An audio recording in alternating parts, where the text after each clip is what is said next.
الشعبي ياكل لحم الحمير، والبوليخاريو يضرب لحم البقري.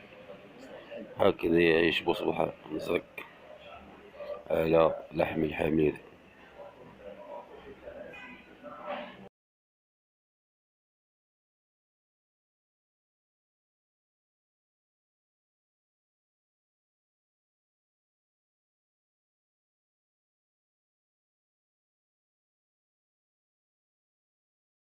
في المحافظة على سلامة وصحة المستهلك، تمكنت الفرقة الإقليمية للدرك الوطني بالكرمة بكتيبة السينيا من وضع حد لنشاط عصابة إجرامية تختص في ذبح وتسويق لحوم الحمير متكونة من 4 أشخاص. عملية الذبح كانت تتم على مستوى مرآب سري متواجد بقرية الحامول بلدية الكرمة.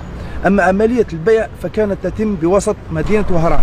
كانت هذه العملية من توقيف المتورطين في القضية وحجز ما يلي: أكثر من 20 رأس حمير رفقة قوائمها، البعض منها بها آثار الحرق، أكثر من 300 كيلوغرام من لحوم الحمير، العتاد المستعمل في عمليات الذبح، السلخ والتقطيع، شاحنة وسيارتان كانت تستغل في عمليتي النقل والتسويق.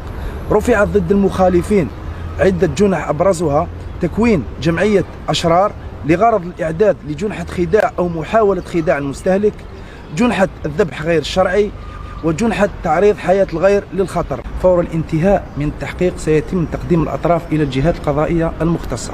الفرقة الإقليمية للدرك الوطني بالكرمة تحقق في القضية.